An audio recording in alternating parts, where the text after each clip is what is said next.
Hello and good vibes. I'm Angelina, and this is your Good Morning Minute. I want to welcome you back to Flowers Are Red, 30 Days of Seeing Beyond the Box. Yesterday, I shared one of the greatest leadership lessons God has been teaching me, that I'm not called to be the roadblock, I'm called to be the open gate. I wish I could tell you that after I surrendered, everything became easy. Well, friends, it didn't. But something did begin to change. God started changing me. As I continued praying over this series and reflecting on the song Flowers Are Red, I found myself asking a question I had never really considered before. How many boxes am I living in that I don't even realize are there? That question stayed with me because here's what I've learned. The most difficult boxes to recognize are the ones that have become normal. The beliefs we've carried for years, the habits we've developed, the leadership styles we've learned, the expectations we've accepted. Eventually, we stop questioning them because they simply become the way things are. As I prayed about this, God reminded me of a moment that forever changed the way I see leadership, and honestly, the way I see every area in my life.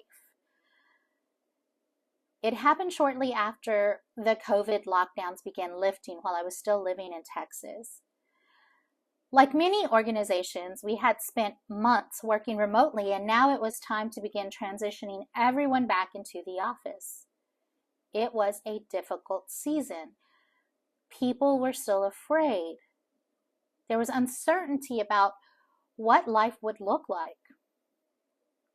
And if I'm honest, many of us, including my team, had settled into the comfort of working from home.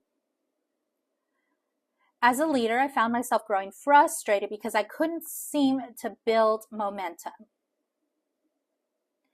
I remembered sitting down with my executive director and asking what I thought was the right question. What do I need to do to change the momentum? And I expected her to give me a strategy, a communication plan, maybe even advice about motivating the team. Instead, she looked at me and said something I'll never forget. Your team is a reflection of your leadership.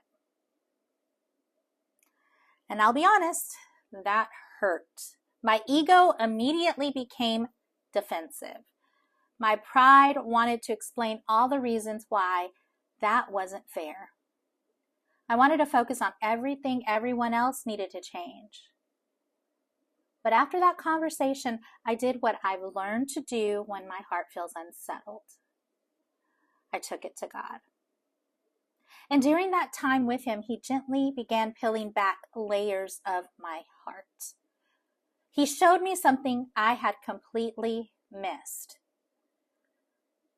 I had been asking him to change the people around me when he first wanted to change me. That was the box I didn't know I was living in. I believed leadership started by changing others. God was teaching me that leadership starts by allowing him to transform me first.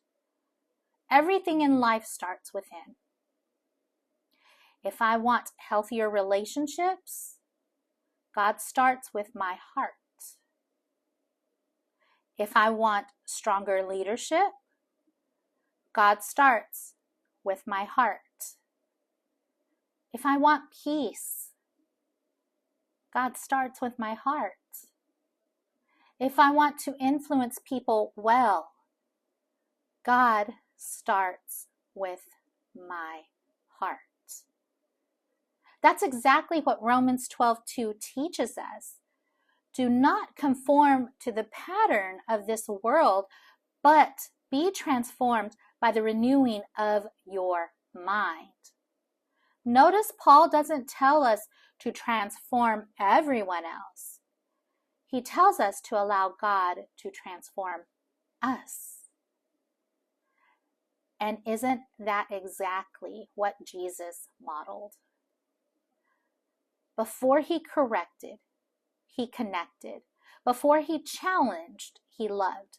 Before he sent his disciples to change the world, he spent years transforming them.